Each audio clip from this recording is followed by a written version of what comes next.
একদম পারফেক্ট, দারুণ টেস্ট। ওমাই, একবার খেলে বারবার করতে ইচ্ছে করবে। আমি তো 3 দিন ধরে খাচ্ছি, না পেরে আপনাদেরকে শিখিয়ে দিলাম কিভাবে করতে হয়।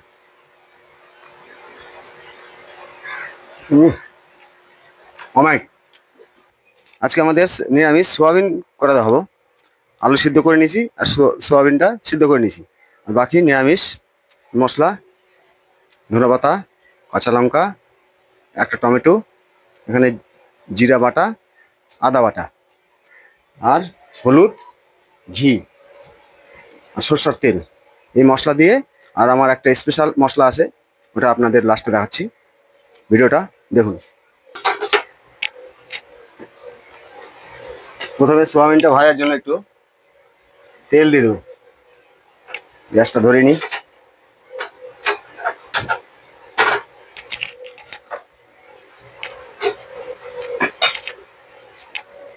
সোয়াবিনটা তেল দিয়ে অল্প তেলে ভাজবো, কারণ বেশি তেল দিলে সব টেনে নেবে।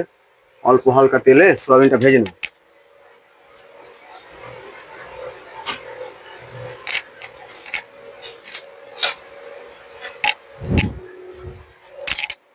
এর মধ্যে একটু লবণ দিয়ে দেবো অল্প তেলের মধ্যেই, আর একটু হলুদ দিয়ে দেবো। তাহলে আমার এক্সট্রা করে ওখানে দিতে হবে না, সোয়াবিনের মধ্যে দিতে হবে, এখানেই হয়ে যাবে।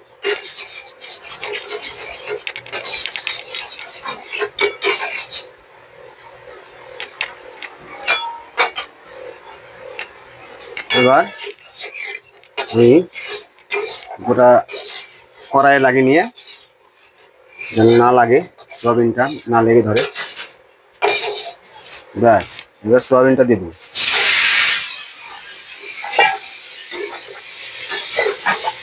দেখুন, আর সোয়াবিনে এক্সট্রা ভাবে দিতে হলো না, যেমন সব হলুদ কালার হয়ে গেল, লবণও হালকা লবণ দিয়ে দিলাম।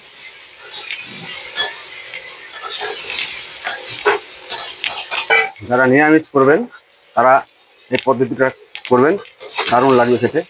শনিবারের দিন তাই নিরামিষ করছি। যেদিন নিরামিষ করবেন না সেদিন পেঁয়াজ রসুনটা দিবেন এক্সট্রা করে, তাহলেই হয়ে যাবে।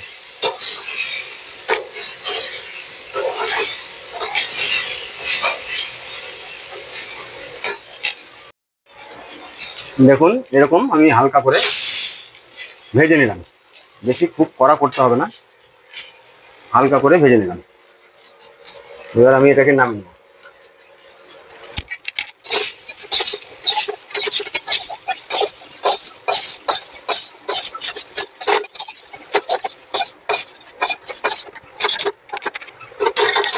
কড়াইটাকে এমনি পরিষ্কার করবো, এভাবে যদি একটা কোথাও লেগে থাকে পরিষ্কার করে নিয়ে আর একটু তেল দেবো, দিয়ে একটু আলুটা ভেজে নেবো, সিদ্ধ আলুটা। সিদ্ধ আলু ভাজার জন্য সেম কেস করবো আমি, অল্প হলুদ, অল্প লবণ দেবো।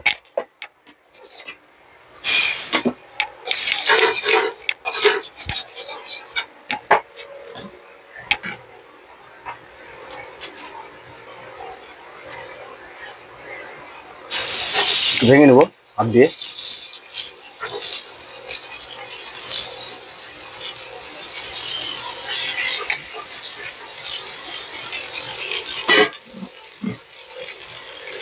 একটু আমি ভেঙে নিলাম হাত দিয়ে।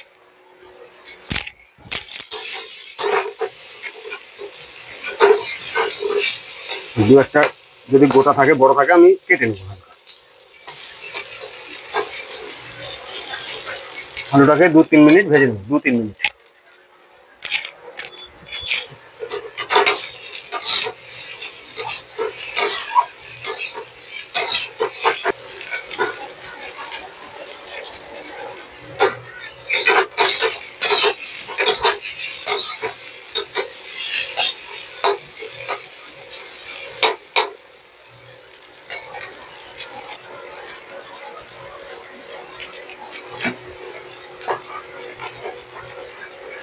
এটাও ভাজা হয়ে গেছে, এটা আমি আবার উঠিয়ে নেব, আর সোয়াবিনের মধ্যে উঠিয়ে নেব।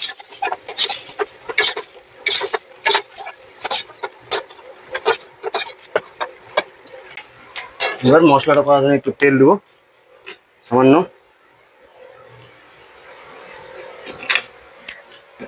দিয়ে আমি 2 টুকরো এলাচ দেবো, দারচিনি দুটো এলাচ,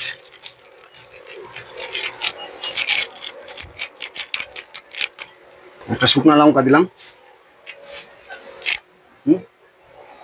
এর মধ্যে আমি কাঁচা লঙ্কা দিয়ে দিচ্ছি,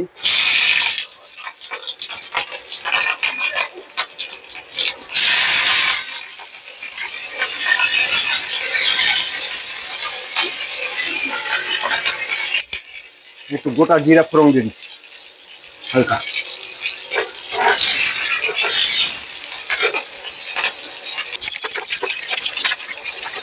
ঝালটা আপনাদের আইডিয়া মতন দিবেন। এবার একটু কাঁচা টমেটো দিচ্ছি,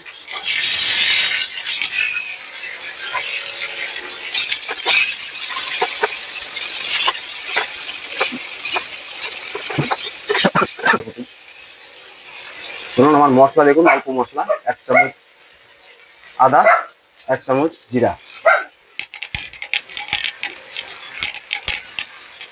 এটা আমি একটু পরে ধুয়ে দেবো। এবার 1 চামচ হলুদ গুঁড়ো, একটু শুকনো লঙ্কার তিখা লাল হালকা, লবণ দিয়ে দেবো স্বাদ মতো, হালকা ভেজে নেব। জল ছাড়া একটু আগে ভেজে নেব, জল একটু পরে দেবো। এবার বাটিটাকে ধুয়ে অল্প জল দিয়ে দেবো,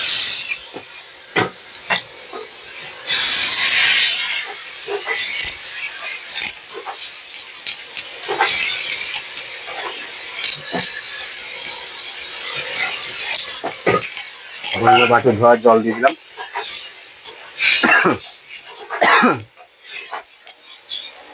মশলাটা কষতে হবে, কষুক,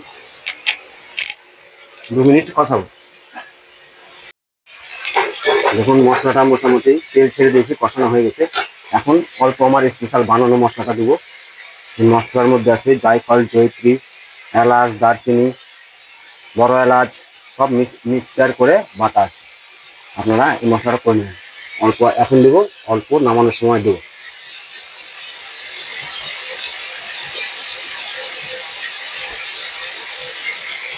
অল্প 1/2 চামচ এখন দেবো, 1/2 চামচ নামানোর সময় দেবো, তাহলে দিয়ে এবার সয়াবিন আলুটাকে দিয়ে এখন একটু কষাবো।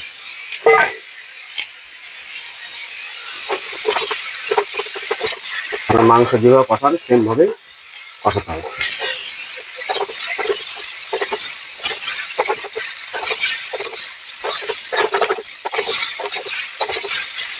লেগে ধরার আর ভয় নেই। এখন 2 মিনিট কষাবো। 2 মিনিট আমি জল ছাড়া কষালাম, মানে শুধু মশলাটা দিই, 2 থেকে 3 মিনিট। তারপরে সামান্য জল দিয়ে 2-3 মিনিট আবার কষাবো, মাংস যেভাবে কষাবো।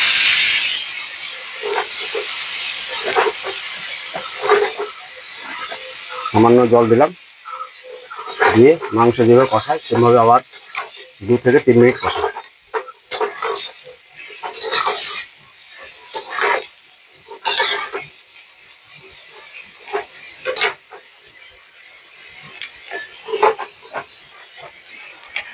দেখুন কালারটা কেমন হয়েছে, এখনই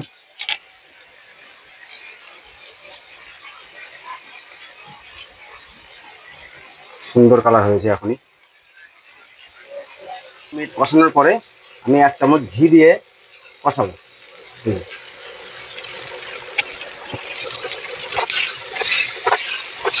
নিরামিষ তরকারিতে ঘি দিলে ভালো হয়, ঘি না দিলে একটু আর একটু সরষের তেল দিয়ে আপনারা কষাবেন।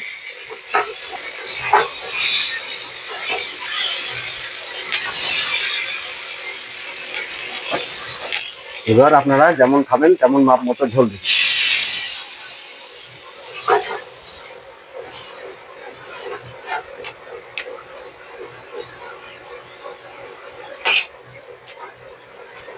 এবং সোয়াবিনের জল টেনে নেয়, একটু জলটা প্রথমে বেশি দিবেন, পরে শুকিয়ে যাবে। এবার 5 মিনিট ফুটতে দেবো। 3 মিনিট ফুটানো হলে আর 2 মিনিট ফুটাবো, ভালো করে ফুটিয়ে নিতে হবে। এবার আমি উপর দিয়ে কিছুটা ধনা পাতা দিব, দিয়ে 2 মিনিট ফুটাবো।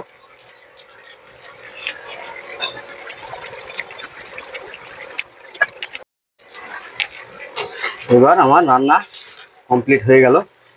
আপনাদের লাস্ট মশলা একটু গরম মশলা, এটাই লাস্ট গরম মশলা দিলাম। আর একটু স্পেশাল মশলা প্রথমেই বলেছি, নামানোর সময় কিছুটা দেবো। আর একটু 1 চামচ ঘি।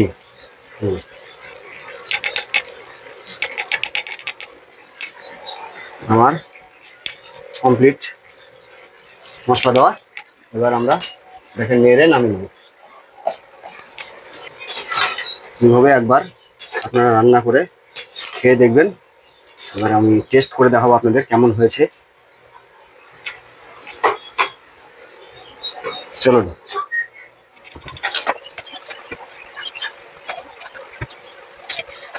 একদম গা মাখা কষানো। এবার আমি 2 পিস খেয়ে দেখবো কেমন হয়েছে, টেস্ট লবণ টবণ ঠিক আছে কিনা, দেখা যাক টেস্ট করে।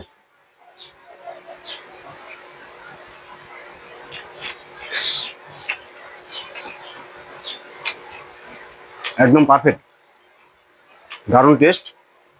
ওমাই, একবার খেলে বারবার করতে ইচ্ছে করবে।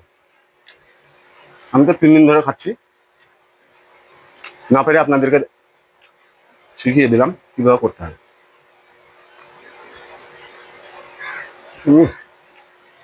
ওমাই